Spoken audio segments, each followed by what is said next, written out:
What caused the end of your marriage? 1. He lied about wanting children. He knew he was shooting blanks but let me have 2 procedures under general anesthesia to find out what was wrong with me. His mother ended up mentioning it because she thought for sure he had told me.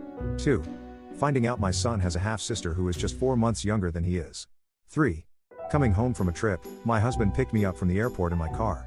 I noticed that the back window was cracked open. It was the kind of small, triangular window that you have to crack open from the inside manually. I asked him who was sitting in the back seat. Without thinking he said it was his best friend and the friend's wife. I asked, then who was sitting in the front?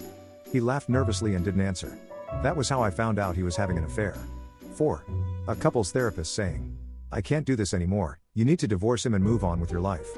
5. Our youngest was really ill.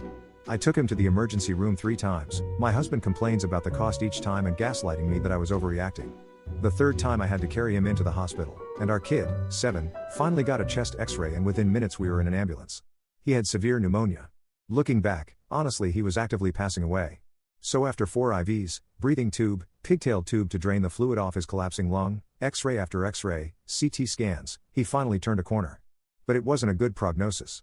We were lucky. In the meantime, my mother-in-law came to help with our older child. She proceeded to get absolutely hammered every night she was here, a woman in her 70s, falling down drunk. I was so angry at her selfishness. Also, I missed my own mother's memorial service. Obviously, I had no choice, but it was still a blow. I wanted to be able to remember her with her sisters, see her face and hear her voice in them. Instead I listened in on speaker from far away.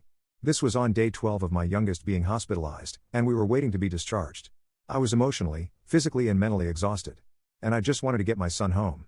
As we are waiting for an available doctor to discharge us, my husband called and asked if he needed to be there for his child that barely pulled through, on the day of my mother's memorial service, while his mother was there making everything harder.